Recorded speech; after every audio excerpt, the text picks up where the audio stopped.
கர்த்தருடைய மகா பரிசுத்த நாமம் இன்றும் என்றும் சதா காலங்களிலும் மகிமைப்படுவதாக. இந்த அருமையான செய்தி வேளையிலே உங்கள் மத்தியில் இருக்கும்படியாக கர்த்தர் எனக்கு அருள் புரிந்ததை நினைத்து கர்த்தருக்கு நான் நன்றியை தெரிவித்துக் கொள்கிறேன்.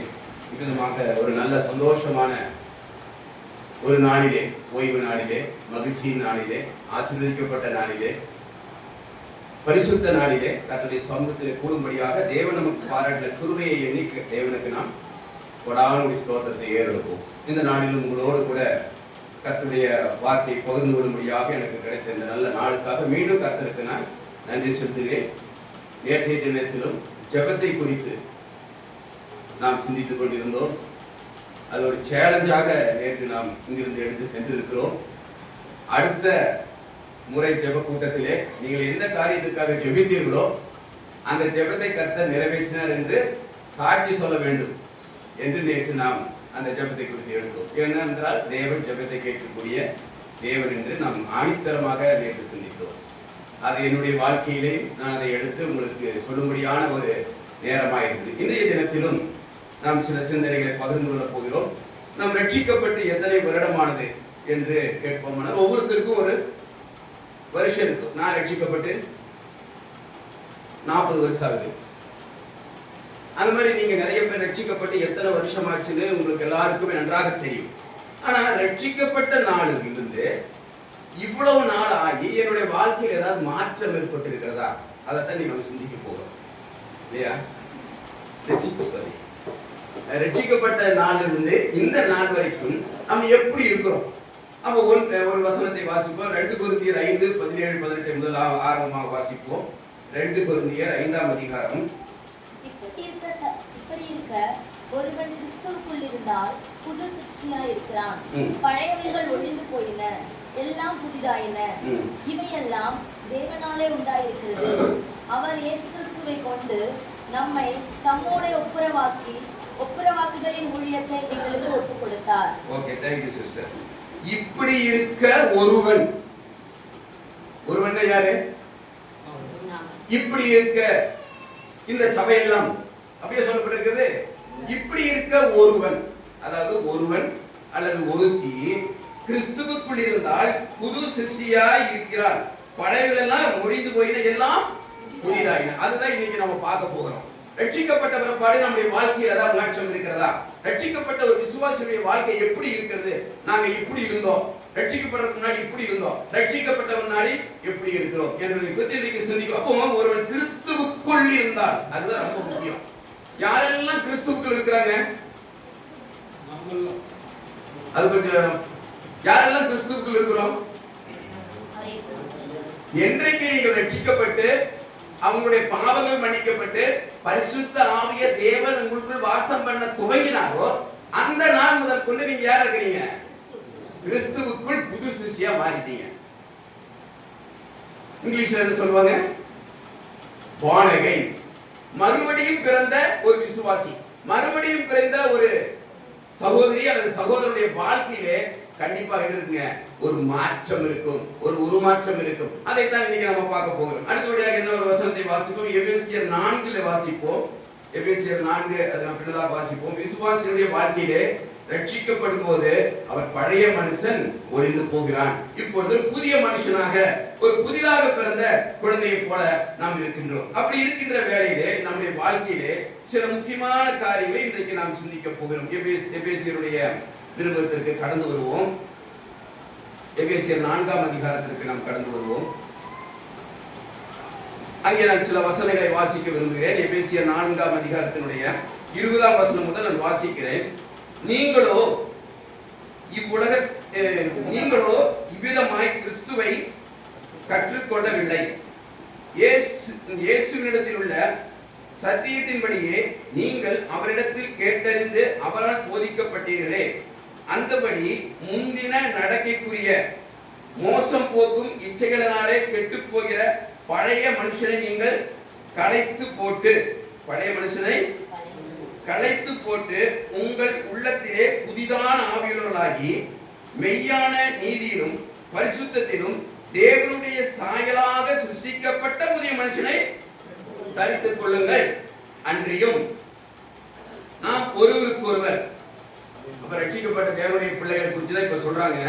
ரட்சிக்கப்பட்ட தேவனுடைய பிள்ளைகள் ஒருவருக்கு ஒருவர். இந்த வேத பகுதியை வாசிக்கும் பொழுது நாம குரூப்பா வாசிக்க கூடாது. அந்த இடத்துல எல்லாமே பார்க்கும்போது சிங்குலர் அல்லது என்ன சொல்வாங்க, ஒருமையிலே நாம் வாசிக்க வேண்டும். அன்றியும் நாம் ஒருவருக்கு ஒருவர் அவயங்களாய் இருக்கிறபடியால் பொய்களை களைத்து அவனவன் பிறனுடனே மெய்யை பேச கடவன். நீங்கள் கோபம் கொண்டாலும் பாவம் செய்யாதிருங்கள். சூரியன் அஸ்தமிக்கிறதற்கு முன்னாக உங்கள் எரிச்சல் தனிய கடவுளே. பிசாசுக்கு இருங்கள். திருடுகிறவன் இனி குறைச்சுள்ளவனுக்கு தனக்கு உண்டாகும்படி தன் கையினாலே நலமான வேலை செய்து பிரயாசப்பட கடவன். கெட்ட வார்த்தை ஒன்று உங்கள் வாயிலிருந்து புறப்பட வேண்டாம். பக்தி விருத்திக்கு ஏதுவான நல்ல வார்த்தை உண்டானால் அதையே கேட்கிறவர்களுக்கு பிரயோஜனம் உண்டாகும்படி பேசுங்கள். அன்றியும் நீங்கள் மீட்கப்படும் நாளுக்கு என்று புத்திரியாக பெற்ற தேவனுடைய பரிசுத்த ஆவியை துக்கப்படுத்தாதிருங்கள். இப்படி ஒரு 9 காரியங்கள் சொல்லப்படுகிறது. இத்தனை காரியம் 9 காரியத்தை இன்னைக்கு நம்ம தியானிக்க போக முடியாது, நமக்கு நேரம் இல்லை. அப்ப முதலாவது பார்க்கும் பொழுது புதிய மனுஷனை பழைய மனுஷன் நீங்கள் கலைந்து போட்டு. இப்போ ஒரு சின்ன நம்ம ஒரு டெஸ்ட் பண்ணிக்குவோம். நம்மளை சோதித்து பாரு. பழைய மனுஷன், என்னுடைய பழைய வாழ்க்கை எப்படி இருந்தது, இப்போ புதிய வாழ்க்கையில் ஏதாவது மாற்றம் இருக்கிறதா இல்லையா? இப்போ உங்க முகமெல்லாம் எப்படி இருக்கும்? வேதத்தில் என்ன வாசிக்கிறோம்?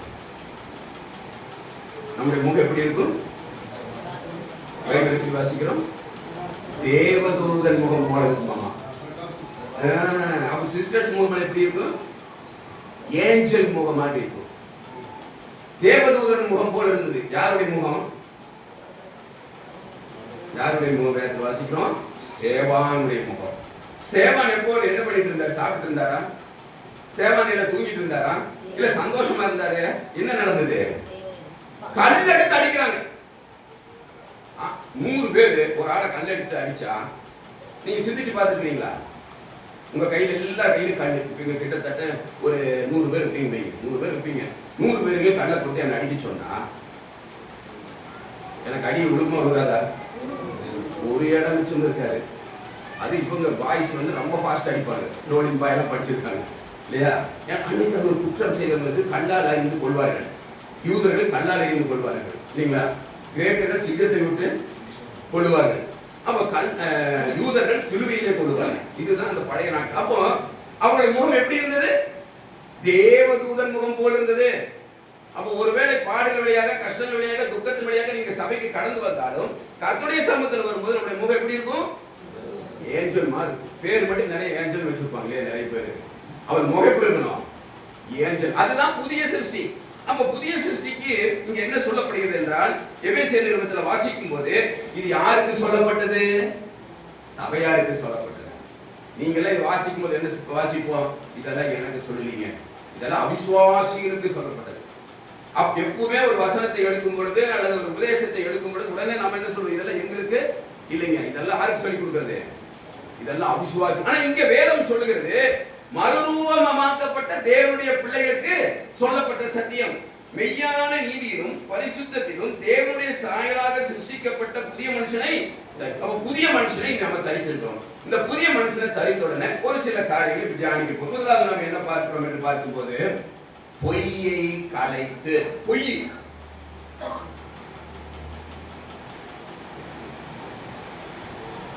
பொய்ன்னு சொன்னோடனே நமக்கு சிரிப்பு வருது இல்லையா? பொய்யை களைத்து. வேற என்ன சொல்றது என்றால், நீங்கள் ஒருவருக்கொருவர் அவயங்களாய் இருக்கிறபடினால் பொய்யை களைத்து அவனவன் பிறனுடனே மெய்யை பேச. இதுதான் முதல் மாற்றம். அப்ப ரட்சிக்கப்பட்ட பிற்பாடு பொய் போயிருக்கா? ஒரு நாளைக்கு எவ்வளவு பொய் சொல்றோம்? நிறைய பொய் சொல்றோம் இல்லையா? பொய்யை களைக்க வேண்டும். பொய்க்கு பிதாவாரு? சாத்தான். நீங்கள் சாகவே சாவீர்கள் என்று ஆண்டவர் சொன்னார். அடுத்த அதிகாரத்துக்கு வரும்போது என்ன சொல்றார்? நீங்கள் சாவதே சாவதே. அப்ப பொய்க்கு பிதாவாகிய சாத்தான் மறுபடியும் பிறந்த ஒரு மகனுடைய வாழ்க்கையை செயல்பட முடியுமா? அப்ப பொய்யை என்ன செய்யணும்? களைக்கணும். அப்ப நம்முடைய வாழ்க்கையில ரட்சிக்கப்பட்ட தேவனுடைய பிள்ளை பொய் இருக்கா இல்லையா? சிந்திச்சு பாருங்க. நான் யாரையும் ஜட்ஜ் பண்ண விரும்பல. பொய்யை கலைத்தீர்களா? பிரதர் எங்க இருக்கீங்க பிரதர்? குளிச்சுட்டு தான் இருப்பாரு, இல்லைன்னா அவர் வந்து ட்ரெஸ் பண்ணிட்டு இருப்பாரு. பிரதர் எங்க இருக்கீங்க? பிரதர் பாருங்க நான் வண்டியில் ஏறிட்டேன், இந்த பஸ் ஏறிட்டேன். இவர் வீட்டுல குளிச்சுட்டோ ஏதோ ட்ரெஸ் பண்ணிட்டு இருப்பாரு. நாங்க என்ன செய்வாங்க, வந்து வந்து இப்படி பார்ப்போம். அப்ப அந்த இடத்துல என்ன வந்துச்சுங்க, ஒரு பொய் வந்துச்சு. பொய். கணவன் மனைவிக்குள்ள எத்தனை பொய், பண விஷயத்துல எத்தனை பொய். கணவனுக்கு தெரியாம பணம் கொடுக்காது, வீட்டுல இருக்கிற பணத்தை எடுத்து வட்டிக்கு கொடுத்துருவாங்க. கொடுத்துட்டு ரெண்டாவது பணத்தை பற்றி கேட்கும் போது அதை மறைக்கிறதுக்காக எத்தனை பொய். வேதத்துல சொல்லப்படுகிறது, பொய்யை கலைக்க வேண்டும். தேவனுடைய பிள்ளைகள், மறுபடியும் பிறந்த பிள்ளைகளுக்கு என்ன இருக்கக்கூடாது, பொய் இருக்கக்கூடாது, இல்லையா? பொய் பேசினா என்ன நடக்கும்? அனனியா சஃபீரா, நேரம் பேரை கடந்து போகிறேன். அனனியா சஃபீரா தெரியும் உங்களுக்கு? பார்த்துருக்கீங்களா, கேட்டிருக்கீங்களா? ஆமா, நம்ம எல்லாம் கேட்டது கதை தான். அனனியா சஃபீரா அப்போஸ்தலர் நடவடிக்கையிலே வாசிக்கிறோம். அவர்கள் தங்களுடைய காணியாட்சிகளை விற்று அந்த காணியாட்சிகளை கொண்டு வந்து கர்த்தருடைய பேதனுடைய பாதகத்துல வைக்கிறாங்க. அப்ப கர்த்தருடைய ஊழியக்காரர்களுக்கு, கர்த்தருடைய மூப்பர்களுக்கு என்ன தெரியும்? ஒரு மனிதனுடைய இருதயத்தை தெரியும். அதை ஆண்டவர் வெளிப்படுத்துவார். அப்போ அவர்கள் விற்ற அந்த பணத்தை கொண்டு வந்து பாதகத்துல வச்சுட்டாங்க.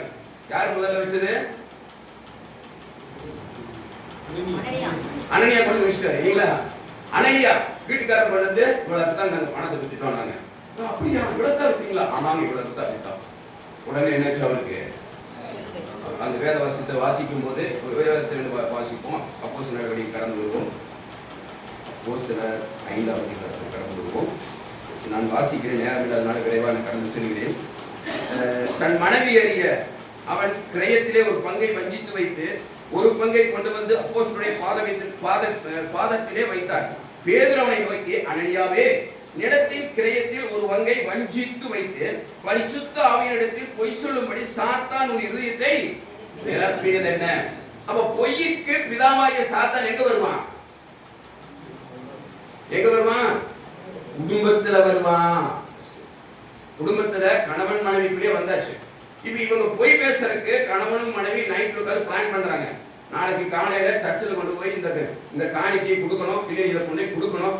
அப்ப இவங்க ரெண்டு பேரும் சொல்றாங்க, கொஞ்சம் எடுத்து வச்சிடலாம், அந்த சர்ச்சில் கொண்டு பூரா நீங்க கொடுக்காதீங்க, கொஞ்சம் எடுத்து வச்சிருங்க, நமக்கு இன்னும் பிள்ளைகளா இருக்கிறாங்க, நமக்கு கொஞ்சம் தேவையெல்லாம் இருக்குன்னு சொல்லி அதை கொஞ்சம் பணத்தை என்ன செய்யறாங்க, அவங்க எடுத்து வைக்கிறாங்க. அதுதான் நடந்ததாங்க. அங்க அதான் வாசிக்கிறோம். என்ன செய்யறாங்கன்னா, அவங்க சொல்லியிருக்கலாம், இத்தனை ரூபாய்க்கு வித்தங்க, 10 லட்சத்துக்கு வித்தங்க, 9 லட்சத்தை சபையில் ஒன்று கொடுத்துருக்குங்க, 1 லட்சம் எனக்கு வச்சுட்டுங்க. அப்படி சொல்லி இருந்தா அந்த இடத்துல என்ன இருக்காது, பிரச்சனை ஆயிருக்காது. இவங்க என்ன கேட்டது, இவ்வளவுக்கு தான் விற்றாயன்னு கேட்டதற்கு அதுக்கு என்ன பதில் சொல்றாங்க, இவ்வளவு தாங்க வித்த, பஞ்ச பொய். அப்ப அவர் என்ன சொல்கிறார், நீங்க யாரிடத்தில் பொய் சொன்னீர்கள்? என்னிடத்தில் அல்ல, பரிசுத்த ஆவியினிடத்தில் பொய் சொல்லும்படி சாத்தான் இருதயத்தை நிரப்பினது என்ன? சாத்தான் இருதயத்தை நிரப்பான். விசுவாசனுடைய இருதயத்தை சாத்தான் நிரப்ப. விசுவாசனுடைய மறுபடியும் பிறந்த ஒரு விசுவாசனுடைய இருதயத்தில் யார் நிரப்ப போகிறான்? சாத்தான் நிரப்புகிறார். அப்ப போய் வந்தாச்சாங்க. அடுத்த நிறைய வசனம் இருக்கிறது. அடுத்தபடியாக போகும்பொழுது இவர்கள் 2 பேரும் ரொம்ப அன்புள்ள குடும்பம். அனனியா சஃபீரா எப்படி எதை செய்தாலும் மறைக்க மாட்டாங்கப்பா, அவ்வளவு அன்பு கணவன் மனைவி. அனனியா சஃபீரா போலத வாழ்ந்தா அவங்க எதை செய்தாலும் உடனே கணவன் மனைவி கேட்டுதான் செய்வாங்க. இன்னைக்கு கணவன் மனைவியுமா இங்க இருக்கக்கூடியவர்கள் ஒரு கேள்வி, இன்னைக்கு யாரெல்லாம் போன்ல வந்து லாக் வச்சிருக்கீங்க, வச்சிருக்கீங்களா? போனுக்கு ஒரு லாக் இருக்குல்ல, என்ன சொல்லுவாங்க, போன் லாக் இருக்கு. இன்னைக்கு கணவனுடைய போனை யார் திறக்க முடியாது? மனைவி திறக்க முடியாது. மனைவியுடைய போனை யார் திறக்க முடியாது? கணவன் திறக்க முடியாது. பிள்ளைகளுடைய போனு யார் திறக்க முடியாது? பேரண்ட்ஸ் திறக்க முடியாது. நான் சொல்றது உண்மையே இல்லையா? அப்படி உங்க வீட்டுல இருந்ததுன்னா இன்னைக்கு ஒரு தீர்மானம் பண்ணுங்க, உங்க குடும்பத்திற்கு ஒரே ஒரு லாக் வைங்க. உங்க குடும்பத்திற்கு வீட்டுல பாத்தீங்கன்னா டெய்லி சண்டை வரும் இல்லையா? சரிதானே? வருமா? இன்னைக்கு ஒரு தீர்மானம் பண்ணுங்க, இன்னைக்கு ஒரு தீர்மானம் பண்ணுங்க, ரட்சிக்கப்பட்ட தேவனுடைய பிள்ளை ஒரே லாக். என்னுடைய வீட்டுல ஒரே லாக், என் என் பக்கத்து வீட்டுக்கார பையன் கூட வந்து எள்ளு அவன் ஓப்பன் பண்ணி அவங்க அம்மா கூப்பிடுவான், தாத்தா தாத்தா கொஞ்சம் ஃபோன் கொடுங்க, அவனே ஓப்பன் பண்ணுவான். எங்களுடைய வீட்டில் வந்து எள்ளு, என்னுடைய எள்ளு, என் மனைவி எள்ளு, என் பையனது எள்ளு, என்னுடைய மருமகளது எள்ளு, என்னுடைய எல்லாத்துக்குமே எங்கள் வீட்டில் எள்ளு எள்ளு யாரு வேணா ஃபோன் ஓப்பன் பண்ணலாம். அருமையான கர்த்தருடைய பிள்ளைங்க, இதுதான் பிரச்சனைக்கு காரணம். 1 மணி நேரம் உங்க போனை மாற்றி கொடுத்து பாருங்க, எவ்வளவு பிரச்சனை வரும். கணவனும் மனைவியும் ஒன்று சேர்ந்து இவர்கள் கர்த்தருக்கு விரோதமாக பொய் சொன்னதுனாலே இவர்கள் தேவாலயத்தில் என்ன ஆச்சு, அங்கே விழுந்து மறித்து போயிட்டார். அங்கே தேவன் அவர்களை அங்கே அடித்தார் என்று பார்க்கிறார். சொல்லுகிறார்கள், நீங்கள் தேவனுக்கு விரோதமாக இவ்விதமாக பொய் சொல்லும்படியாக தேவனுடைய ஆவியை சோதிக்கும்படியாக ஒரு மனப்பட்டது என்ன. அப்ப இன்னைக்கு ஒரு மனதோட இன்னைக்கு என்ன செய்யுங்க, உங்க லாக்க வந்து ஒரே லாக்கா வைங்க. குடும்பத்துல வைக்க முடியுமா? இது ஒரு சேலஞ்ச். ஒரே லாக்கு. அடுத்த முறை நான் பாண்டியன் கேட்பேன், பிரதர் ஒரு சபையில எல்லாரும் ஒரே லாக்கு வச்சிருக்காங்க என்பது உங்க வீட்டுல ஒரே லாக்கு. வெரி குட், அவர் கிளியர் ஆயிட்டாரு.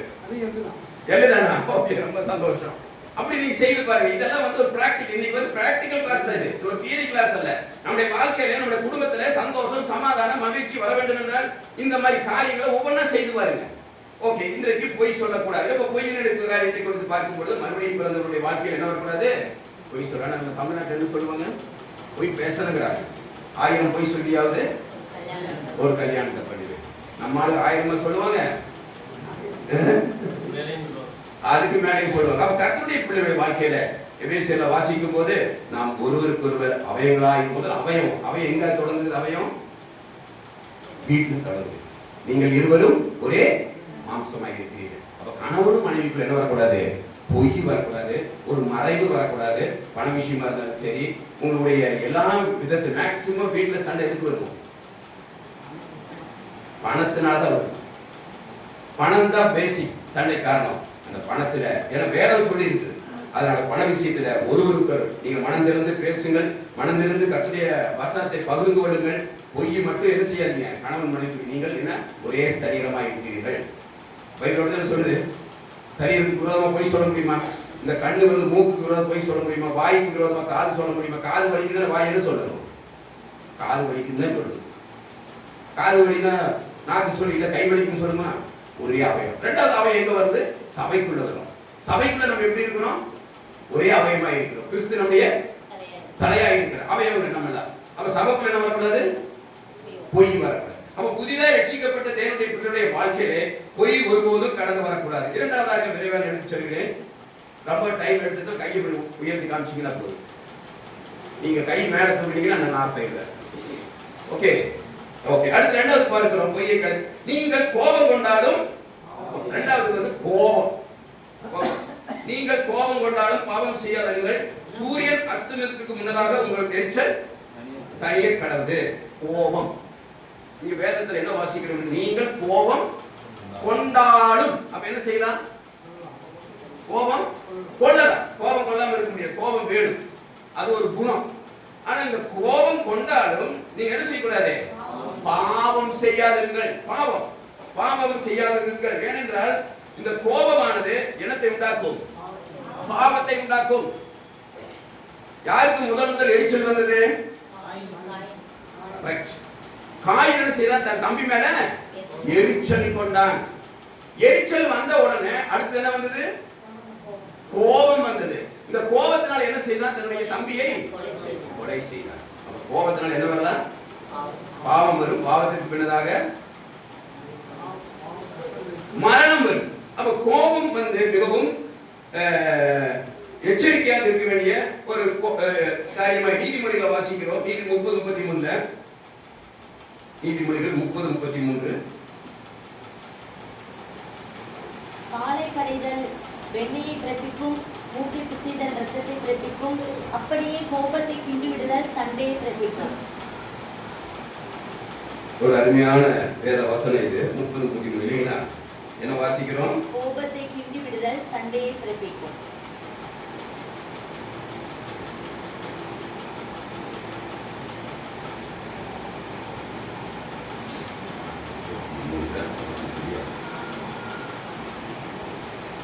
பாலை கடைந்தால் எண்ணெய் பிறப்பிக்கும். பாலை கடைஞ்ச என்ன கிடைக்கும்? வெண்ணெய் கிடைக்கும். மூக்கை பிசைந்தால் பிறப்பிக்கும். அப்படியே கோபத்தை கிண்டி விட்டால் சண்டையை பிறப்பிக்கும். சகோதரிமாருக்கு ஒரு கேள்வி, கிண்டி விடுதல் என்ன? கிண்டி விடுதல் என்ன?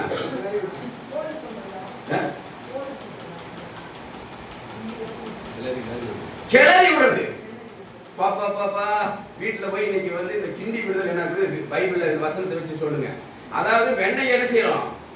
பாலை கடந்து வெண்ணெய் எடுக்கிறது ஈஸியா வரும்போது எவ்வளவு பாடுபடுறீங்க. அதே மாதிரிதான் நீங்க அடுத்தது மூக்கை என்ன செய்யக்கூடாது? பிசையுது. மூக்கை பிசையும் போது ஆரம்பத்துல மெதுவா தான், அப்புறம் என்ன வருங்க? ரத்தம் வரும். அடுத்தது கிண்டி விடுதல். பாப்பா பாப்பா வீட்டுல சண்டை வரக்கு முதல் என்ன இருக்கு? அழகா ஒரு ஆள் என்ன பண்ணிருப்பான், ஏதாவது ஒரு பிரச்சனை என்ன பண்ணுவான், உட்காந்து கிண்டி விடுவான். அப்புறம் சில பேர் பசங்களா இருக்கலாம், பிள்ளைகளா இருக்கலாம், அப்பா அம்மாவுக்கு இடையில வந்து என்ன செய்வாங்க, அந்த பிரச்சனைய கிண்டி விட்டுவாங்க. அப்ப என்ன சொல்லுது? வேற என்ன சொல்லுது? கோபத்துக்கு ஆதாரமா இருக்கிற கிண்டி விடுதல் குணத்தை என்ன செய்யணும்? மறுபடியும் பிறந்த பிள்ளைகள் விட்டுவிட வேண்டும் என்று பார்க்கின்றோம். அப்போ தேவனுடைய சமூகத்தில் பார்க்கும்போது கோபம் அநேக விதமான காரியங்களை செய்யக்கூடியதாய் இருக்கிறது. எபேசியர் 6:4 தான் வாசித்தோம். எபேசியர் 6:4 என்ன வாசிக்கிறோம்? நீங்களும் உங்கள் பிள்ளைகளை கோபப்படுத்தாமல் கர்த்தருக்கு ஏற்ற சிட்சையிலும் போதனையிலும் அவர்களை வளர்த்துக்கொள்ளாங்க. பிதாக்களே, நீங்கள் உங்கள் பிள்ளைகளை கோபப்பட. அது என்ன சொல்லுது? பிள்ளைகளுக்கு வந்து கோபப்படுத்துவீங்களா? பிள்ளைகளை என்ன செய்யக்கூடாது? கோபப்படுத்தக்கூடாது. பிள்ளைகளிடத்துல அன்போடு நடந்து கொள்ள வேண்டும். பிள்ளைகளை வந்து கோபப்படுத்துறது ஈஸி தான். ஒரு பொருளை வந்து உடனே கேட்பாங்க. உடனே கேட்டோம்னா என்ன சொல்லக்கூடாது? அதெல்லாம் வாங்கி கொடுக்க முடியாது, இப்ப கிட்ட பணம் இல்லை, அப்படிதான் நம்ம சொல்றோம். அப்புறம் ஒரு அடி அடிக்கணும். அப்ப அந்த பிரச்சனை என்னவாகும்? அவன் என்ன செய்வான்? அதற்காக போராடுவான். அதற்கு என்ன செய்யணும்? முதலாவது அவனை தட்டி கொடுங்க. கொஞ்சம் வெயிட் பண்றா, அப்பாட்ட இப்ப பணம் இல்லை, நான் வாங்கி தரேன்டா, அது நமக்கு தேவையா என்று அவர்களிடத்திலே சொல்லக்கூடிய ஒரு கிருபை நமக்கு இன்றைக்கு தேவையா இருக்கிறது. ஏனென்றால் இன்றைக்கு பிள்ளைகள் சொல்வதைத்தான் பேரண்ட்ஸ் கேட்கறாங்க. ஏய், ஒரு பைக் வாங்கலான்னா அப்பா என்ன சொல்லுவான்? எந்த பைக் நல்லதுன்னு கூகுள்ல பார்த்து சொல்லலாம். எந்த பைக் வாங்கலான்னு கூகுள்ல பார்த்து சொல்லலாம். எந்த செருப்பு வாங்கலாம் கூகுள்ல பார்த்து சொல்லலாம். எந்த சுடிதார் வாங்கலாம். இதற்கு எல்லாம் எங்க போயிட்டாங்கல்ல? இன்னைக்கு எல்லாமே இன்றைக்கு கூகுள்குள்ள போயிட்டாங்க. தாய் தகப்பனோட ஆலோசனை வேண்டாம், முதியோர்களின் ஆலோசனை யாருக்குமே வேண்டாம். வாலிபர்களுடைய ஆலோசனையை கேட்கக்கூடிய ஒரு உலகத்துல நீங்களே இருக்கிறீங்க. உனக்கு என்னப்பா தெரியும்? பிள்ளை சொல்றாங்களா, உனக்கு என்னப்பா எனக்கு தெரியும்? அம்மா உனக்கு என்னம்மா உனக்கு தெரியும்? உனக்கெல்லாம் ஒன்றும் தெரியாது, பேசாம பாரு, நான் சொல்றதை கேளு அப்படின்னு உடனே நம்ம தான் வாங்கி கொடுத்துருக்கிறோமே. அவங்களுக்கு போன் அதை எடுத்து உடனே நம்மளை போதிப்பாங்க. அப்பேற்பட்ட உலகத்துல வந்திருக்கிறோம். அதனால அந்த பிள்ளைகளுடைய காரியத்திலே அதிக எச்சரிக்கையா இருக்க வேண்டும். நீங்கள் கோபம் கொண்டாலும் பாவம் செய்யாது. ஆண்டவராக இயேசு கிறிஸ்து ஒரு இடத்துல பிள்ளைகளை கூட்டிட்டு வருவாங்க ஜெபம் பண்றதுக்காக. அவ பிள்ளைகளை கூட்டிட்டு வரும்போது இவங்க என்ன செய்வாங்க? சீஷர்கள் அதக்குறாங்க. அவ ஆண்டவராக இயேசு கிறிஸ்து மனம் கசந்து வருத்தப்பட்டு கோபம் கொண்டு அவரை அதற்றார். நீங்கள் பிள்ளைகளை போல் ஆகாவிட்டால் எங்க போக மாட்டீங்க? பரலோகராஜ்யத்துக்கு போக மாட்டீங்க. ஆண்டவராக இயேசு கிறிஸ்து ஒரு முறை கோபம் கொண்டு தேவாலயத்தில் என்ன செய்துட்டு இருந்தாங்க? அறுப்பின் பண்டிகை கொண்டாடிட்டு இருந்தாங்க. சிஎஸ்ஐ என்ன செய்வாங்க? அறுப்பின் பண்டிகை. வீட்டில் விளையிறது எல்லாம் கொண்டு வந்து அங்கே வச்சு ஏலம் கொடுவாங்க. 10 ரூபாய்க்கு போற கத்திரிக்காய 10,000 ரூபாய்க்கு வரைக்கும் ஏலம் எடுப்பாங்க, போட்டி போட்டு. நீங்க பார்த்துட்டீங்களான்னு தெரியல சிஎஸ்ஐல.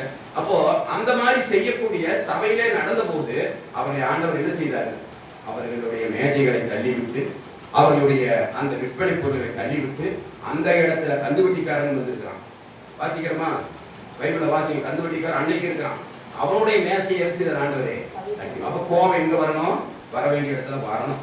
வீட்டுல கணவனுக்கு கோபம் வேணும், மனைவி கோபம் யார்கிட்ட பண்ணணும்? பிள்ளைகளிடத்தில் வைக்கணும். கணவன்மார் மனைவி மேல கோபப்படணும். தப்பு பண்றாங்களா உடனே கண்டிக்கணும். ஒரு சின்ன விஷயமா இருக்கும், அந்த விஷயத்துக்கு கூட நம்ம ஆண்டவருக்காக வைராக்கியமா நிற்கணும். கோபப்பட வேண்டிய இடத்துல கோபப்பட வேண்டும். ஆண்டவர் பட்சிக்கிற அக்னியா இருக்கிறார். அதே நேரத்தில் அவர் கிருபையும் இரக்கமும் அன்பும் நீதிய சாந்தமும் பொறுமை உள்ள தேவனாய் இருக்கிறார். ஆண்டவர் அதே நேரத்தில் அவர் ரட்சிக்கிறார் என்பது மறந்து போகக்கூடாது. அப்ப நம்முடைய பிள்ளைகளை கண்டிக்க வேண்டிய இடத்துல கண்டிக்கணும், அடிக்க வேண்டிய இடத்துல அடிக்கணும். அடிக்கும் போது காலு கீழே அடிக்கணும். அதுக்கு மேல அடிச்சீங்கன்னா வீடியோ எடுத்து அனுப்பிடுவான். 910 நம்பர் அனுப்பிட்டானா சாயங்காலம் நீங்க அரெஸ்ட்.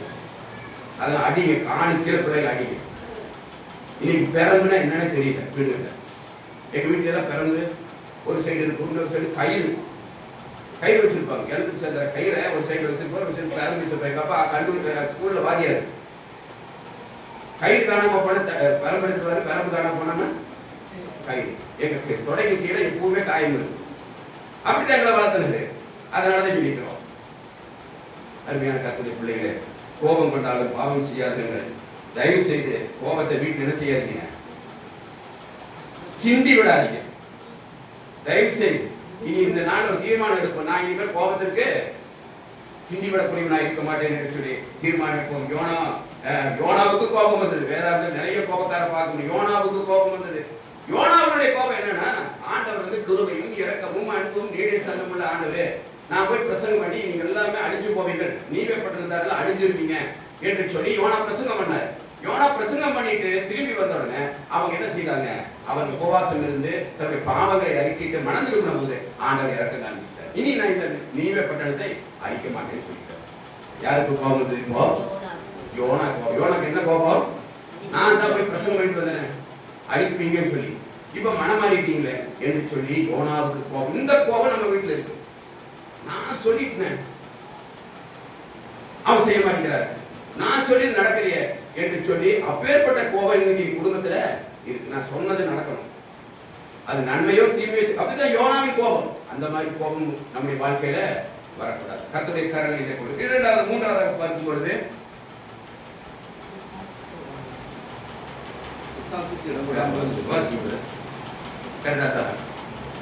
பிசாசுக்கு இடம் கொடாமலும் இருங்கள். இப்ப முதல்ல என்ன பார்த்தோம், நம்ம பொய்க்கு நிறைய உதாரணம் நம்ம சொல்லல, டைம் இல்ல, கடந்து போகிறேன். ரெண்டாவது கோபம் பார்க்கிறோம். கோபம் வேணும், அந்த கோபத்தை எப்படி பயன்படுத்தணும் வேதம் சொல்லி இருக்கிறது. அவ்விதமான நிலைமையில கோபத்தை பயன்படுத்துங்கள். இரண்டாவது பார்க்கும்போது பிசாசுக்கு இடம் கொடாமல் இருங்கள். பிசாசுக்கு இடம் கொடுக்க முடியுமா? பிசாசுக்கு எப்படி இடம் கொடுக்கிறது? வேதாகமத்துல நிறைய பேர் பார்க்க போறோம். இப்ப நம்ம முதலாவது பாருங்க, யூதாஸ் காரியோத்தை குறித்து பார்ப்போம். இந்த யூதாஸ் காரியோத் யாரோடு கூட இருந்தவர்? இயேசு கிறிஸ்துவோடு கூட இருந்தவர். எத்தனை வருஷம்? 33 வருட காலம் இயேசு கிறிஸ்துவோடு வாழ்ந்த சீஷர்களிலே யூதாஸ் காரியோத் மிகச்சிறந்த ஒரு விசேஷன். இவருடைய வேலை என்னவென்றால், இவர் வந்து என்னவா இருந்தாங்க இயேசுக்கு? கேஷியர். Very good. அவர் வந்து கேஷியர். அவர்கிட்ட எப்பவுமே என்ன இருக்கும்? காசு எப்பவுமே ரெடியா இருக்கு. காசு பிரச்சனை எது வந்தாலும் யாரை போய் டீல் பண்ணணும்? யூதாஸ் கிட்ட போனீங்கன்னா உங்களுக்கு என்ன கிடைக்கும்? ஷார்டேஜ் வந்தா கூட அதை என்ன செய்வாரு? கரெக்ட் பண்ணிடுவாரு. அவ்வளவு திறமையான ஆளு. Auditor, financier. அன்னைக்கே ஒரு டாக்டரேட் வாங்கிட்டார் ஃபைனான்ஸ்ல. இப்படி ஒரு ஒரு ஒரு ஐட்டத்தை பார்த்தாருன்னா உடனே என்ன சொல்லிடுவாங்க? ஆண்டவரே 300 வெள்ளிக்காசு போகுது.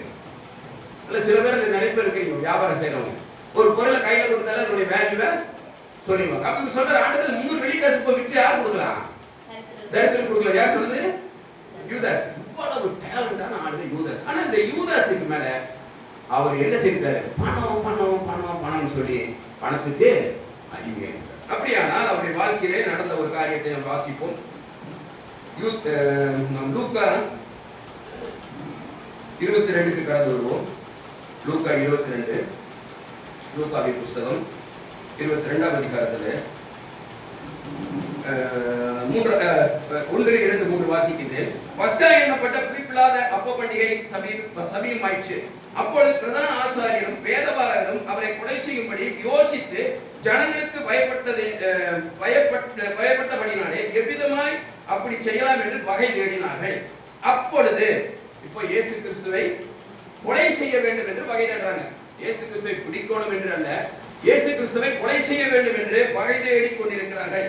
அப்பொழுது 12 ஒருவனாகிய யூதாஸ் காரியோத் என்னும் மறுவேறு கொண்ட யூதாசுக்குள் சாத்தான் புகுந்தான். நீங்க இப்படி சொல்றீங்க, இயேசு கிறிஸ்துவோட கூட இருக்கிறாரு, இயேசு கிறிஸ்துவோட பணத்தை எல்லாம் அவர்தான் வச்சிருக்கிறாரு, அவருடைய இறுதிக்குள் யார் போக முடியும்? சாத்தான் புகுந்தான். அப்போ நம்முடைய வாழ்க்கையில சாத்தான் புகுந்த வாழ்க்கை இருக்கிறதா? மறுபடியும் ரட்சிக்கப்பட்ட தேவனுடைய பிள்ளைகளுடைய வாழ்க்கையிலே சாத்தான் புகக்கூடிய நேரம் இருக்கிறதா? நாம் மறுபடியும் வசனத்துடைய வாசிப்போம். யோவான் 13ஆம் அதிகாரத்தை கடந்து வருவோம். இங்கே புகுந்தான் இருப்பாரு. யோவான் 13ஆம் அதிகாரத்துக்கு வாருங்கள். யோவான் 18 பாருங்க. அங்கே இயேசு கிறிஸ்துவை குறித்து அங்கே பார்க்கும் பொழுது 13 யோவான் 13:2 பார்க்கும்போது 13:2 சீமோனின் குமாரனாகிய யூதாஸ் காரியோத்து அவரை காட்டிக் கொடுக்கும்படி பிசாசானவன் அவன் இதயத்தை தூண்டின பின்பு. இது ரொம்ப இன்னொரு அருமையான வாசிங்க. சீமோனின் குமாரனாகிய யூதாஸ் காரியோத்து அவரை காட்டிக் கொடுக்கும்படி பிசாசானவன் அவன் இதயத்தை தூண்டின பின்பு. ஓகே, நிறுத்துங்க. முதல்ல என்ன பண்றான்? தூண்டுறான். இங்கே உட்கார்ந்துட்டு இருப்பீங்க, என்னத்தான் பார்த்துட்டு இருப்பீங்க. ஆனா அவன் சைட் என்ன பண்ணுவான்? தூண்டுவான். இந்த ஸ்கூல்ல எல்லாம் போனீங்களா, பக்கத்துல பசங்கள மிஸ் டீச்சர் போய் பார்த்துட்டு இருப்பாங்க. இவன் சும்மா காய்ச்சிட்டு போன பக்கத்துல வந்து அடுத்து என்ன செய்வான்? ஸ்கூல்ல படிச்சவங்க இல்லையா? எல்லாம் படிச்சவங்க தான். நீங்க எல்லா ஸ்கூலுக்கு போனவங்க தான். பக்கத்துல இருக்கவங்கள தூண்டுறது. மிஸ் பாரு, இந்த டீச்சரை பாரு. அப்புறம் அப்படியே உட்காந்துட்டு இருப்பாங்க. பின்னாடி உட்காந்துருப்பாங்க. பின்னாடி இருக்கிறவங்க போய் கவனிங்க. பின்னாடி போயிட்டு பக்கத்துல இருக்கிற சிஸ்டர் என்ன செய்வாங்க? இவர் என்னையா பிரசங்கம் பண்றாரு, இவர் என்னையா பாட்டு பாடுறாரு, இவர் என்னையா பண்றாரு, இவர் என்னையா செய்யறாரு. அங்க பாத்தீங்களா அந்த அம்மா இப்படி இருக்கிறாங்க. இப்படி அவன் என்ன செய்வான்? ஃபர்ஸ்ட் ஸ்டார்டிங் அவனோட வேலை என்னது? தூண்டானா? யார தூண்டா? யூதாஸ் காரியர். அவன் எங்க இருக்கிறவன்? இயேசு கிறிஸ்துவோடு கூட இருந்தவன். அவங்க அப்பா பேரெல்லாம் சொல்றாங்க. சில பேருக்கு பேரே இல்லை பைபிள்ல. இவனோட அப்பா பேரு, இவனுடைய குலம், கோத்திரம் எல்லாமே வேதாந்தத்துல இருக்கு. அவன் இயேசு கிறிஸ்துவோடு கூட இருந்தாலும், சபைக்கு நீங்க 30 வருஷம் 40 வருஷம் 10 வருஷம் வந்தாலும், சபையில உட்கார்ந்து இருக்கிற வேலையிலும் உங்களை யார் தூண்டுவான்? அப்ப எச்சரிக்கையா இருக்கணும். நீங்க கவனம் முழுவதும் கர்த்தருக்குள்ளா இருக்கணும். உங்களுடைய ஆவி முழுவதும் கர்த்தருக்குள்ளா இல்லைன்னா சாத்தான் என்ன செய்வான்? தூண்டுவான். ஃபர்ஸ்ட் தூண்டுனான். ரெண்டாவது என்ன பண்றாங்க? இல்ல ஓகே, தூண்டுனா ரெண்டாவது என்ன செய்தான்? புகுந்தான். முதல் தூண்டுவான், அப்புறம் என்ன செய்வான்? புகுந்துட்டான்.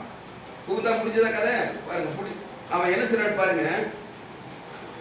இப்போ வரோம். இப்போ வந்து சாத்தான் யூதாஸ் காரியத்துக்குள்ள ஃபர்ஸ்ட் என்ன பண்ணா? தூண்டினான். ரெண்டாவது புகுந்தான். முடிஞ்சதா கதை? அவன் கதை முடிஞ்சாச்சு. புகுந்துட்டானா வெளியே வர கஷ்டம். அருமையான கர்த்தருடைய பிள்ளைகளை அநேகர் இன்றைக்கு என்ன செய்தாங்க? சிக்கல் இருக்கிறாங்க. காலேஜ்ல போகும்போது கொஞ்சம் கூட பீடி, அப்புறம் சிகரெட் குடிப்பான், அப்புறம் என்னது என்னமா ஐட்டம் எனக்கு வந்துருக்கு. இப்போ ஒட்டுறது வந்துருக்கு ஸ்டிக்கர். அந்த ஸ்டிக்கரை ஓட்டிட்டீங்கன்னா உங்களுக்கு 4 மணி நேரம் நீங்க ஐயோ நரகத்துக்கு பரலோகத்துக்கு போற மாதிரி இருக்குங்களா. கல்லூரி பிள்ளைகள் எல்லாம் அதை வச்சிருக்காங்க, போய் வாங்கிட்டு வராங்க. அதோட விலை வந்து 350 ரூபா.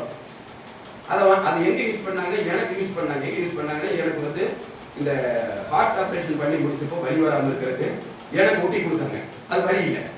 இன்னைக்கு அந்த மருந்தை இன்னைக்கு கல்லூரி பிள்ளைகள், வாலிப பசங்க யூஸ் பண்றாங்க.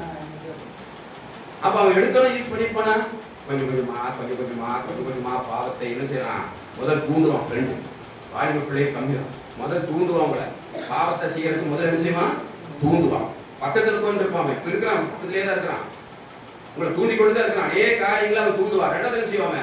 புகுந்துவான். புகுந்தவர் அப்புறம் அருமையா செயல்படுது பாருங்க. யோவான் சுவிசேஷம் 18ஆம் அதிகாரத்துல வாசிக்கிறேன். யோவான் 18ல இயேசு இவைகளை சொன்னவென்று தம்முடைய சீஷரோடு கூட கெதரோன் என்னும் ஆற்றுக்கு அப்புறம் போனார். அங்கே ஒரு தோட்டம் இருந்தது. அதிலே அவரும் அவருடைய சீஷரும் பிரவேசித்தார்கள். இயேசு தம்முடைய சீஷருடனே கூட அடிக்கடி நாம் சிந்தித்தோம். அடிக்கடி அங்கே போயிருந்தபடியினால் அவரை காட்டிக் கொடுக்கிற யூதாசும் அந்த இடத்தை அறிந்திருந்தார். இந்த யூதாஸ் நல்லவன். எல்லா சபையில எல்லா கூட்டத்துக்கும் வருவான். அவன் வராத கூட்டமே இல்லை. எல்லா கூட்டத்துக்கும் போவான், எல்லா ஜப கூட்டத்துக்கும் போவான், நல்லப்பா பிரசங்கம் பண்ணுவான், அவன் தான தர்மங்கள் பண்ணுவான். பள்ளிக்கூடத்துல, ஸ்கூல்ல, காலேஜ்ல, வீட்டுல எல்லாம் நல்லவையே. அவன் இயேசு கிறிஸ்து எங்கெல்லாம் போறாரோ அங்கெல்லாம் என்ன செய்வான்? போவான். அதே மாதிரிதான் இவர் என்ன செய்வாருன்னா, இயேசு கிறிஸ்து ஜெபிக்கும்படியாக கெத்செமனே தோட்டத்திற்கு அடிக்கடி போகக்கூடிய ஆண்டவராக இருந்தபடினாலே அங்கே காட்டிக் கொடுக்க யூதாசும் அந்த இடத்தை அறிந்திருந்தான். ரொம்ப கிளவர் அவன். இயேசு கிறிஸ்துவோடே கூட இருப்பான். ஏன் இருக்கிறான்? எப்ப வேணாலும் என்ன கிடைக்கும்? ரொம்ப தெளிவா இருக்கு. காசு கிடைக்கும். அது மட்டுமல்ல, என்ன கிடைக்கும்? சாப்பாடு கிடைக்கும். என்னங்க சாப்பாடு? இயேசு கிறிஸ்துவோட சாப்பாடெல்லாம் நீங்க பாத்தீங்கன்னா எப்பவுமே ஃப்ரை ஃபிஷ், அப்புறம் அப்போ அது எப்படி கொடுப்பாரு? கனலிலே வைத்து சுடப்பட்டு சூடா கொடுப்பாங்க. கொடுத்து அப்படிதான் கொடுக்குற வேதத்தை வாசிக்கிறோம். அது மாத்திரமல்ல, அவர் 12 கூட கொடுப்பாரு. இவங்களுக்கு விசுவாசம் இல்லை. அந்த சீசன் 12 கூட மிச்சம் கொடுத்தாரு இல்லைங்களா? அவங்க தலையில வச்சு நடக்கடாண்டாரு. 12 கூட நினைச்சு கொடுத்துட்டாரு. சாப்பிட்டு திருப்தி அடைந்தவர்கள் ஐயோ எலும்பு வேதத்தை வாசிக்கிறோம். அப்புறம் எதுக்கு 12 கூட உங்களுக்கு தூக்கட தலையில 12 கூட வச்சு நடக்க வச்சாரு. அப்ப விசுவாசத்தில் என்ன செய்திருப்பாங்க? கொஞ்சம் கூட ஸ்ட்ராங் ஆயிருப்பாங்க. அப்ப பாருங்க, என்ன யூதாஸ் போர்ச்சேவகரின் கூட்டத்தையும் பிரதான ஆசாரியர் போர்ச்சேவகர் என்பவர்களால் அனுப்பப்பட்ட ஊழியக்காரரை கூட்டிக் கொண்டு பட்டாளத்தை கூட்டிட்டு வர. யார் கூட்டிட்டு வராங்க? இந்த யூதாஸ் காரியத்தை கூட்டிட்டு வேதாந்தம் வாசிக்கிறோம். அங்கே பாருங்கள், யூதாஸ் போர்ச்சேவகரின் கூட்டத்தையும் பிரதான ஆசாரியர் பரிசேயர் என்பவர்களால் அனுப்பப்பட்ட ஊழியக்காரரையும் கூட்டிக் கொண்டு பந்தங்களோடும் தீவட்டிகளோடும் ஆயுதங்களோடும் அவ்விடத்திற்கு வந்தான். இயேசு தமக்கு அங்கே கூட்டிக் கொண்டு வந்தான் என்று பார்க்கிறோம். அவர்கள் இந்த இடத்துல வாசிக்கும் போது யூதாஸ் தான் யாரை கூட்டிட்டு வராங்க? இவங்க எல்லாம் கூட்டிட்டு வராங்க. அப்ப யூதாஸ் எங்கெல்லாம் போயிருப்பான்? பிரதான ஆசாரியர்கிட்ட போயிருக்கிறான், வேதபாரகர்கிட்ட போயிருக்கிறான், போர்ச்சவர்களுடைய தலைவர்கிட்ட போயிருக்கிறான். எத்தனை பேருக்கு வாசிக்கிறோம்? எத்தனை போர்ச்சவர் கூட்டிட்டு வந்தாரு யூதாஸ்? 1000. 12ஆம் வசனத்துல அப்பொழுது போர்ச்சேவர்கள் 1000 பேர் சேவகரும் தலைவரும் யூதருடைய ஊழியக்காரரும் இயேசுவை பிடித்து அன்வரை காட்டினார்கள். அப்போ யூதாஸ் காரியத்துக்குள்ள என்னாச்சுங்க? பிசாசு முதலாவது தூண்டினான், புகுந்தான், காட்டி கொடுத்தான். அப்ப பிசாசானவன் எந்த நேரத்திலும் எந்த வேலையிலும் நமக்கு என்ன செய்ய முடியும்? நுழைய முடியும். நீங்க நினைக்கலாம், நம்ம சர்ச்சுக்குள்ள தான் பண்றீங்க, ரொம்ப பரிசுத்தமா இருக்கு, பாட்டு பாடி எல்லாம் சுத்தமா இருக்கிறோம், அவன் பக்கத்திலேயே தான் இருக்கிறான். எந்த நேரத்திலும் எந்த சமயத்தில் நம்முடைய சிந்தனைகளை தாக்கக்கூடியவனாக இருக்கிறான் என்று. அப்ப நீங்கள் அடுத்து பிசாசுக்கு இடப்படாமல் தாவீதுடைய வாழ்க்கையில 1 நாளாகமம் நீங்க வீட்டில் வாசித்து 1 நாளாகமத்துல பார்க்கும்போது அங்க என்ன பார்க்கிறோம் என்றால், தாவீதுடைய இதயத்துல பிசாசானவன் நுழைந்தார். 1 நாளாகமம் 21ஆம் அதிகாரம் நினைக்கிறேன்.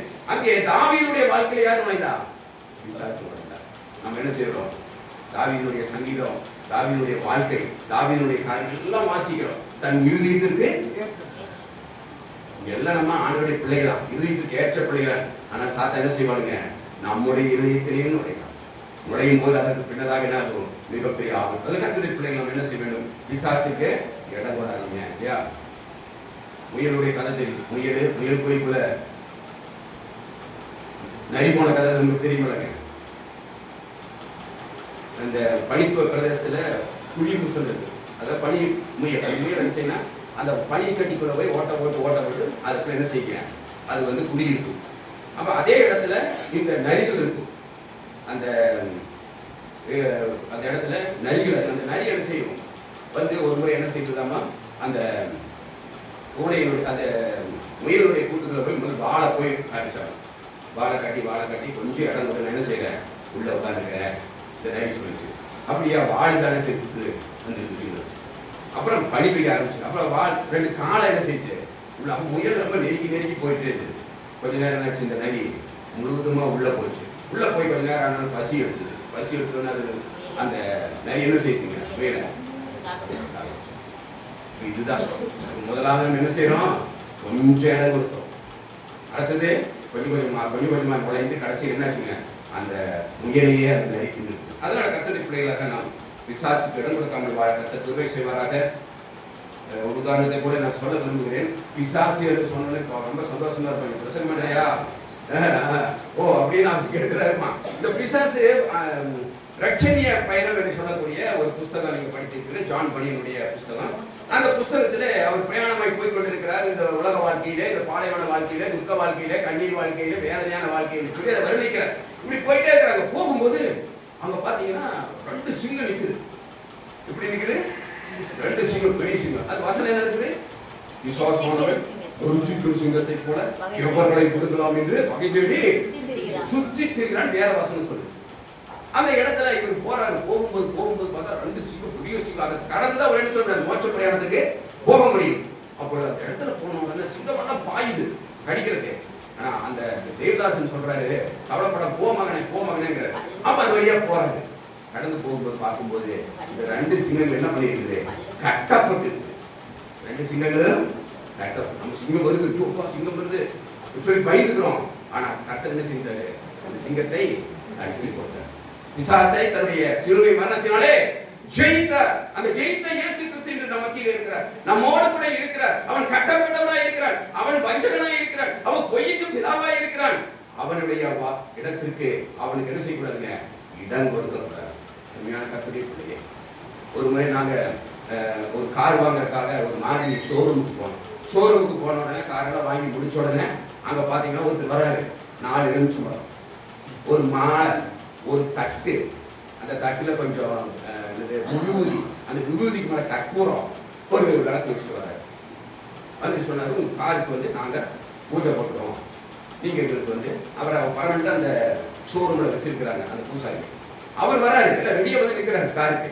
இப்போ நாங்க சொன்னோம், நாங்க இந்த விதமான சடங்குகளை செய்ய மாட்டோம், நாங்க ஏசப்பாட்ட ஜோம் பண்ணி நாங்க காரை இன்னும் சார் சொல்லிட்டு நாங்க செய்து முடிச்சோம், நீங்க எடுத்து ஃப்ரீங்க, இது கம்பெனி கொடுத்து காசெல்லாம் நீங்க செய்த மாலை, பெரிய மாலை எல்லா இடத்துல இருக்கிறாரு. நாங்க அதெல்லாம் வேண்டாம் சொல்லி நாங்க என்ன பண்ணோம், அந்த மேனேஜரை கூப்பிட்டோம், அங்க இருக்கக்கூடிய சேல்ஸ் ஆஃபீஸரை கூப்பிட்டோம், அங்க வேலை செய்யக்கூடிய ஸ்டாஃப் எல்லாம் கூப்பிட்டோம். அங்க அந்த காருக்கு முன்னாடி ஜோம் பண்ணி நாங்க அந்த காரை எடுத்துட்டு வந்தோம். அப்ப அவங்க சொன்னாங்க, இதுதாங்க முதல் தரையா பார்க்க. எத்தனையோ கிறிஸ்தவங்க வந்தாங்க, எத்தனையோ பேர் மாலை போட்டு எல்லாம் முடிச்சு அவங்க நாங்க செய்யறதெல்லாம் செய்து எலுமிச்சம்பழத்தை நாளைக்கு சட்னி பண்ணி எடுத்துட்டு போறாங்க அப்படின்னு சொல்லி அவர்கள் அந்த இடத்துல ஒரு சாட்சியா கர்த்தருடைய பிள்ளைகளாக நம்ம மறுபடியும் பிறந்த பிள்ளைகள், விசேஷித்த பிள்ளைகள் நம்முடைய வாழ்க்கையை காட்ட வேண்டும். ஏன் நம்ம தயங்குறோம், ஏன் தைரியமற்றவா இருக்கோம்? அங்க சாத்தான செய்யறான், தூண்டுவான். அவர் பண்றதை பண்ணிட்டு நிறைய பேருக்கு அப்படித்தான். அவன் பண்றதை பண்ணிட்டு போட்டு நம்ம அப்புறம் ஜெபம் பண்ணிக்கலாம். அப்படி இல்லை, அந்த இடத்துல நிறுத்துங்க. ஹோட்டல்ல போறீங்களா, சாப்பிடுறீங்களா, ஜெபம் பண்ணுங்க. 4 பேர் மட்டும் சத்தமா ஜெபம் பண்ணுங்க, கண்ணை மூடி ஜெபம் பண்ணுங்க. ஒரு முறை நான் ஊழியத்துக்கு போயிட்டு இருந்தேன். போகும்போது 4:30 மணி ஆச்சு. அப்போ ஒரு கடையில போய் ஒரு டீ, ஒரு பருப்பு வடை வாங்கி சாப்பிடலாம்னு சொல்லி நான் உட்கார்ந்துட்டு இருந்தேன். பருப்பு வடை எனக்கு நல்ல மனம், பருப்பு சூடா வச்சான். எடுத்து ஒரே கடிச்சு சாப்பிட்டோம். பார்த்து இந்த இடத்துல போய் துத்தனமா இருந்து, ஐயோ என்னப்பா அப்படின்னு பார்த்தா உள்ள அந்த பின்னு அது இந்த இடத்துல பண்ணிச்சு. அப்பதான் ஆண்டவரே என்ன மன்னிச்சு ஆண்டவரே, ஒரு ஸ்தோத்திரமே சொல்லாம என்ன செய்துட்டேன், இந்த வடையை நான் கடிச்சுட்டேன், ஆண்டவரே என்ன மன்னிக்க ஆண்டவரே. அதுல இருந்து நான் எப்பவுமே சாப்பிடறதுக்கு முன்னாடி ஒரு ஸ்தோத்திரத்தை சொல்லியிருந்தேன். அப்ப இது ஒரு சின்ன விஷயம் தான் என்னுடைய வாழ்க்கையில. அன்னைக்கு நான் அன்னையில இருந்து ஒரு சின்ன ஸ்தோத்திரம் சொல்லியிருக்கேன். அதே மாதிரி ஹோட்டல்ல டீ குடிக்க போனா கொஞ்சம் நேரம் கண்ண மூடி நான் ஸ்தோத்திரம் சொல்லி செயல்பட. அப்போ நம்ம என்ன செய்ய வேண்டும்னா, நமக்கு வாய்ப்பு கிடைத்தாலும் வாசிக்கிறோம், கிடைக்காட்டும் நீங்க பிரசங்கம் பண்ண வேண்டாம். உங்களுடைய செயல்பாடு, உங்களுடைய பேச்சு, உங்களுடைய நடக்கை, நீங்க செய்யக்கூடிய என்ன காரியம் வந்தாலும் அந்த ஆண்டவருடைய நாமம் மகிமைப்படும். செய்து பாருங்க. அப்படித்தான் செய்ய. ஒரு அவமானப்படலாம், ஒரு நாள் அற்பமா எண்ணுவாங்க, அந்த கர்த்தர் பார்த்துட்டு அந்த இடத்துல கர்த்தருடைய நாமம் மகிமைப்பட்டது.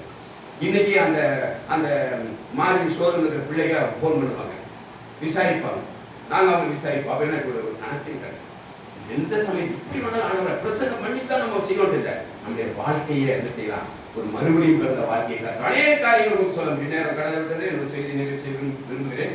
இப்போது கடைசியாக ஒரே ஒரு வார்த்தை நிறைய இருக்கிறது, அது அடுத்த முறை சமயம் கிடைக்கும். கெட்ட வார்த்தை ஒன்று உங்கள் வாயிலிருந்து, இதான் லாஸ்ட். கெட்ட வார்த்தை ஒன்று உங்கள் வாயிலிருந்து, அப்பா ஆண்டவரே, இந்த கெட்ட வார்த்தை எப்படி வரும்? இந்த கெட்ட வார்த்தை எப்படி வருது?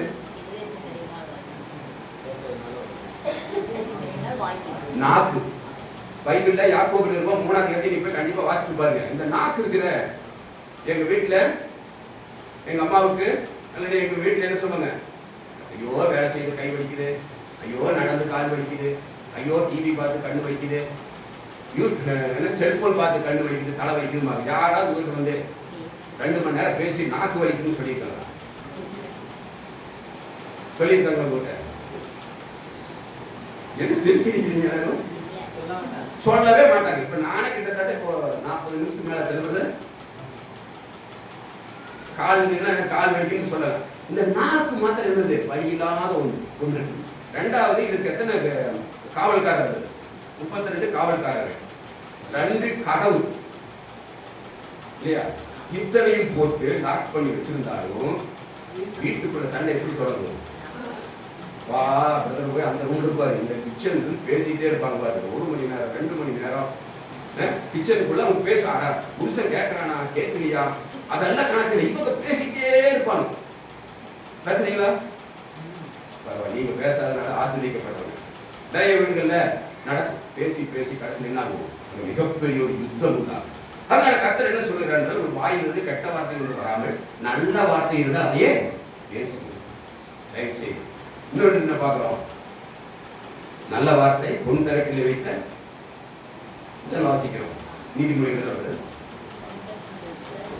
பொன் தரட்டில் வைத்த முத்துக்களுக்கு சமானமாக இருக்கிறோம். நம்ம வாழ்க்கையில வார்த்தை ரொம்ப முக்கியமா இருக்கிறது.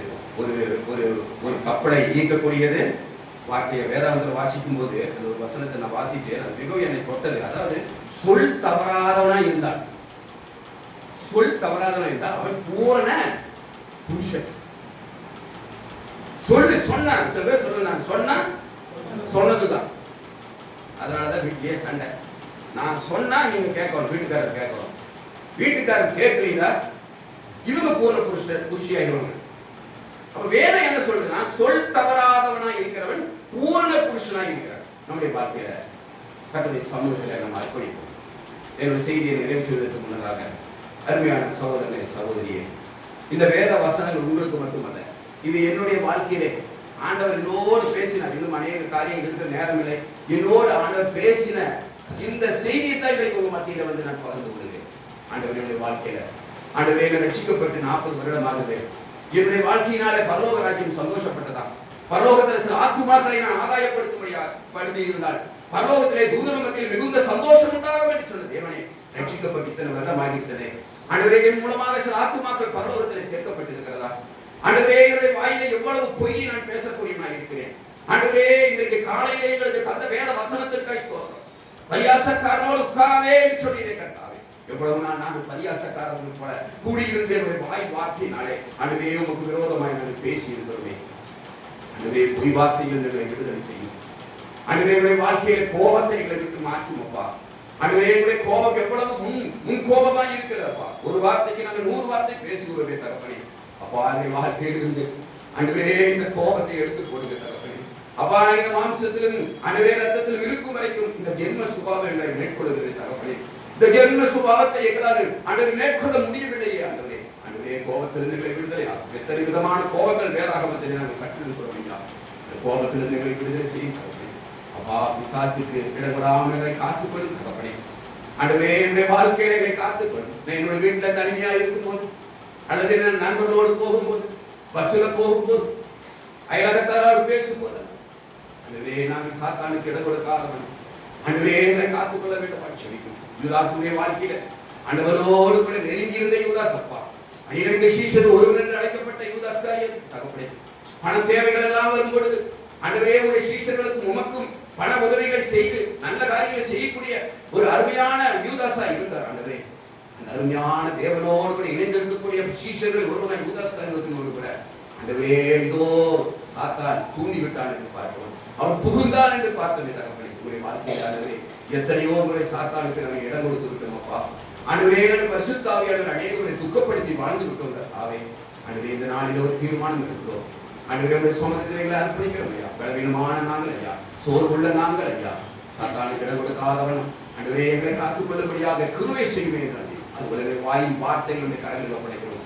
ஆண்டவரே எவ்வளவு சீக்கிரமா நாங்கள் பேசுகிறோம் தகப்பனே, எவ்வளவு சீக்கிரமா கோபத்துல வார்த்தைகளை விட்டுறதற்காக அதற்கு பின்னதாக மனகசந்து அடுத்த நாட்கள் உண்டு. ஐயோ அந்த சகோதரனை இப்படி சொல்லிட்டேன், ஐயோ அந்த சகோதரி நான் இப்படி பேசிட்டேன் ஆண்டவரே.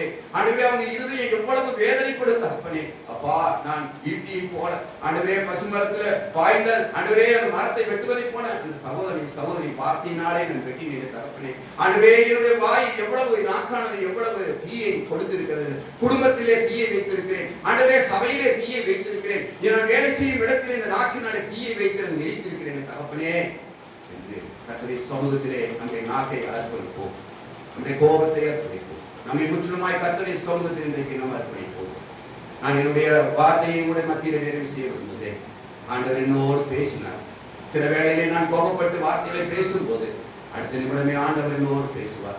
ஓ மகனே, நீ பேசின வார்த்தை கடுமையாயிருக்கிறது, நீ பேசின வார்த்தை அந்த சகோதரி என் சகோதரனுடைய இருதயத்தை எவ்வளவாய் வேதனைப்படுத்தி இருக்கும். நீ இது உண்மையறியாமல் பேசிவிட்டாயே மகனே, இது என்ன உண்மை என்று உனக்கு தெரியாமலே உன் வாயினால் அவைகள் எல்லாம் குச்சி கொண்டிருக்கிறாயே, இது நியாயமா மகனே என்று சொல்லி ஆண்டவர் என்னோடு பேசின நாட்கள் உண்டு. நான் கோபப்பட்ட போது திரும்பி என்னோடு ஆண்டவர் பேசின நேரங்கள் உண்டு. கெட்ட வார்த்தைகள் வாயிலிருந்து புறப்பாடாத வண்ணம் கர்த்தாவை காத்துக்கொள்ள வேண்டும் என்று ஜெபித்த நாட்கள் உண்டு. இன்றைக்கு நாம் இங்கே வந்து தலைவணங்கி இருக்கிற இந்த வேலையிலே ஒரு முறை நாமே கர்த்தருடைய சமூகத்திலே அர்ப்பணிப்போம். இது ஒரு வேளை சிறிய காரியமாய் இருக்கலாம், எளிய காரியமாய் இருக்கலாம். ஆனால் இந்த சின்ன காரியங்கள், அது சிறு நாக்கு போத தேசத்தை காட்டை ஈட்டு கொடுக்கும். ஓ சிறு சுக்கானானது கப்பலை முழுவதையும் அது ஆட்கொள்ளக்கூடிய சுக்கானாய் இருக்கிறது. அதுவே ஆட்கொள்ளுமையா, உமக்கு பிரியுள்ள மகனாய் வாழ திருவை செய்யுங்க ஆண்டவரே. எந்த இடத்துல நீங்க எங்களை கொண்டு போய் வைத்தாலும், ரோட்டிலோ வீட்டிலோ கல்வி இடங்களிலோ அல்லது எங்கிருந்தாலும் ஆண்டவரே, இயேசு கிறிஸ்து நாமத்தை நாங்கள் உயர்த்தும்படியாக, எங்களை சிறிய காரியத்திலும் ஆண்டவருக்கு நாங்கள் வைராக்கியமாக்கும்படியாக எங்களை மேற்கொள்ளுங்களே என்று சொல்லி கர்த்தருடைய சமூகத்தில் அர்ப்பணித்து ஜெபிப்போம். கர்த்தர் நம்மை ஆசீர்வதிப்பார். கர்த்தர் நமக்கு போதுமானவராய் இருக்கிறார். முதலாவது தேவனுடைய ராஜ்யத்தை நீதியும் தேடுங்கள், அப்பொழுது உங்களுக்கு எல்லாம் கொடுக்கப்படும் என்று ஆண்டவர் உறுதியான வாக்குறுதியை கொடுத்திருக்கிறார். வியாதியின் மத்தியிலே நீங்கள் வந்திருக்கலாம், ஒருவேளை சரீர பலவீனத்தின் மத்தியிலே வந்திருக்கலாம், பண நெருக்கடியின் மத்தியிலே வந்திருக்கலாம், கடன் பிரச்சனையிலே வந்திருக்கலாம், பிள்ளைகளுடைய பிரச்சனையை தீர்க்க முடியாதவர்களாய் வந்திருக்கலாம், ஒருவேளை கணவனுடைய பிரச்சனைகள், மனைவியுடைய பிரச்சனைகள் அல்லது பிள்ளைகளுடைய பிரச்சனைகள், அநேக சோர்வுகள் மத்தியிலே இந்த சபைக்கு இன்றைக்கு நீங்கள் ஆராதனைக்கு கடந்து வந்திருந்தாலும் உங்களுக்கு விடுதலை தரக்கூடிய ஒரு தெய்வம் உண்டு, உங்களுக்கு சமாதானம் தரக்கூடிய தெய்வம் உண்டு, உங்களை பாக்கியமானே அழைக்கக்கூடிய ஒரு தெய்வம் உண்டு. அந்த தெய்வம் உங்களை ஆசீர்வதிப்பார், உங்களை பலப்படுத்துவார், உங்களை வழி நடத்துவார், உங்களுக்கு சமாதானத்தை, சந்தோஷத்தை, சுகத்தையும் பலத்தையும் ஐஸ்வர்யத்தை தர போதுமானவராய் இருக்கிறார். நம்மை நாமே கர்த்தரை சொல்ல அர்ப்பணித்து முன்னே போக கர்த்தர் நமக்கு உதவி செய்வாராக. அவருடைய நாமமே எங்களுக்கு சதாக்கள் மகிமைப்படுவதாக. ஆமென்.